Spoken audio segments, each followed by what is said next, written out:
Now, we all have this picture in our head of what the Christmas story looks like. Now, what if reality bore a different picture? Does that impact our faith? This Advent, we're looking at 4 myths connected to the Christmas story. Years of tradition have given us an image. Maybe you prefer that image.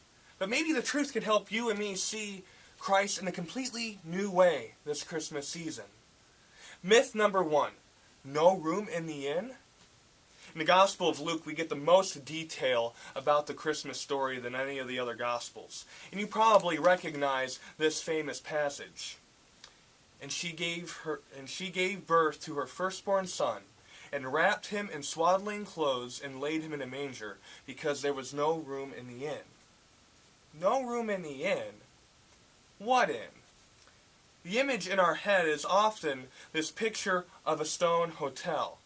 I remember this cartoon version of the scene as a kid where there's this innkeeper pushing Mary and Joseph away because there's no room in any of the rooms in his hotel.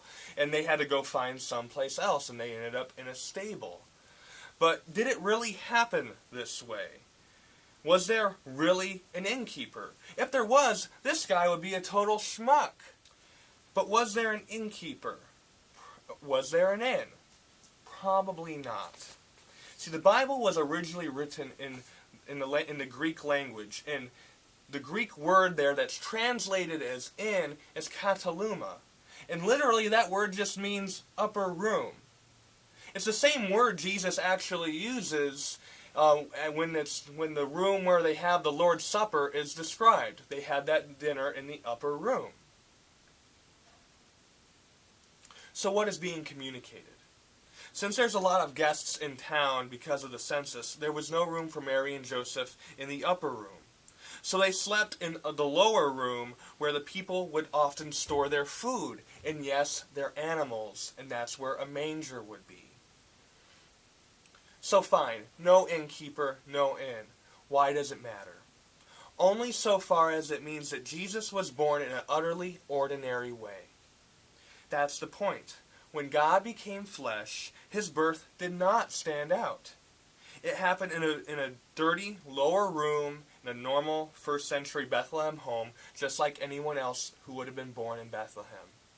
God the Son was humbled to be born in this way. And we thank God for that, because that man who had an ordinary birth would bring the kingdom of God into the world. As you think about the Christmas story, think about how human it was, and what it means that God became man for you and me.